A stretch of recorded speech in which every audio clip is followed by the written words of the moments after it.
Today we're in Tamworth and we're working on a willow tree. We are doing what is known as a pollard. But before I go too far, it'd be good to explain what a pollard is. And in order to do so, I need to leave the modern urban world behind and delve into the history of woodland management and forestry. We've been managing woodlands like this for centuries, and it all started off as using timber as a crop. Timbers are useful for building, etc., etc. So we used to fell trees and use the wood for building, for construction, for food, so for rope, things like that.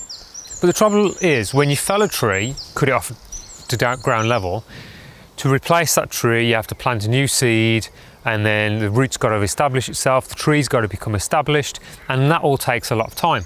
So we discovered the practice of coppicing, which is to cut the tree about a foot above the ground, and then you've got all this energy that's stored up in the roots ready to go again, and the regrowth from a coppice is a lot quicker than if you fell the tree and replant. So this is a much quicker way of getting the timber, and it's good on a lot of native species, but it does have its problems.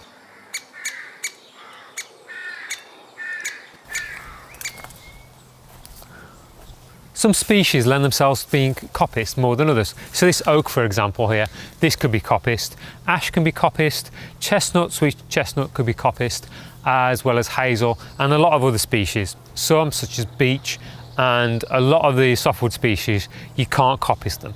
But this oak, for example, if you cut this down here, it probably would regrow, but the regrowth is going to be down within the brambles, so you're going to get competition issues. These brambles are going to go over it, and in the new shoots that occur on the cambium layer, the outside layer just underneath the bark, is not going to have enough time to regrow to outgrow the brambles.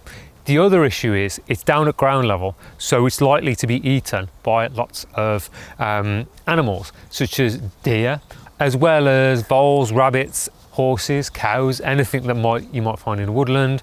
Lots of things that low down would be gnawing away at the new shoots. So to get around this, foresters centuries ago started pollarding trees. Now a pollard is just when you cut the tree down, probably 2 meters, 3 meters, to stop it being grazed upon by animals. Deer, probably one of the tallest we're going to get here, but you've got horses and cows as well. So you get it above that grazing line so the new shoots can grow, and then your harvest is not being affected by the grazing of animals.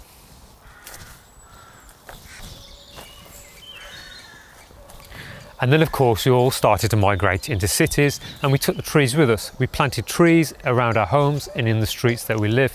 And these trees, instead of growing up as they do in a woodland and being nice and slender, because they've got no competition around them, they started growing outwards and becoming these wide canopies.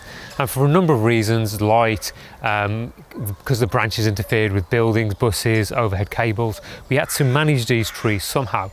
And we started pollarding them higher and higher and higher, until today you now get trees that are pollarded at 10, 12, 15 meters above the ground. This is similar to reducing the tree, where you make the canopy smaller, but with a pollard you strip off all the branches, so you're just left with a framework of a tree. So you've got all this new fresh regrowth that can come on, and then in another 2 to 5 years you'll have to come back and start the whole process of pollarding the tree all over again.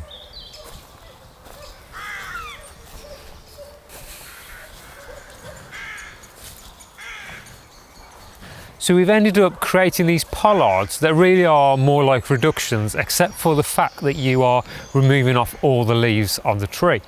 And that is a pretty serious thing to do, because you're removing all the leaves, you're removing the tree's ability to produce any energy for itself. So that is a serious thing to do. Also, because it's got no leaves, it's going to go into shock and it's going to start off sprouting, so you're going to get a lot of really quick regrowth. And this regrowth is going to shoot out like crazy, which is why you need to re-pollard trees every 2 to 5 years. So a reduction is probably more sympathetic. You leave some leaves on, so you get more natural growth, and it's better for the tree. You don't risk putting it into shock. But a reduction, you can only take off so much because you have to leave the leaves on.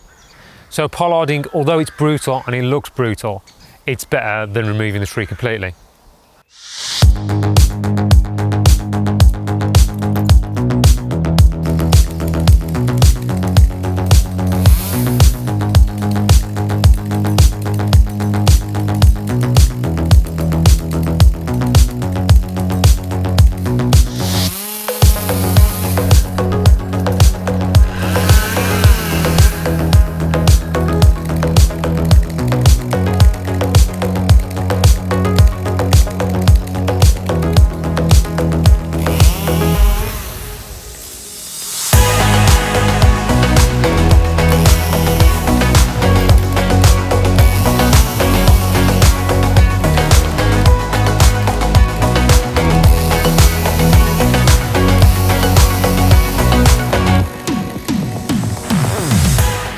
show you this. I love this kind of stuff in trees. So what's happened is this branch has grown out of here and would have continued off there, but at some point it's died. But as it's had a side shoot that's grown and then fused into the other branch that it's been resting on. And then obviously died and left these little dead bits that are sticking out. It's always interesting to see when branches fuse together like that. It creates some wonderful shapes sometimes, and some trees do it more than others, but you've got to have a branch that's fairly static. If you've got branches that are moving and rubbing, then they're going to create problems and wear away at each other. Yeah, I just love seeing stuff like that.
There we go, one willow kind of pollarded. It's not strict pollard because I've left stuff on there to leave a bit of shade, a little bit of greenery to make it look not so apocalyptic.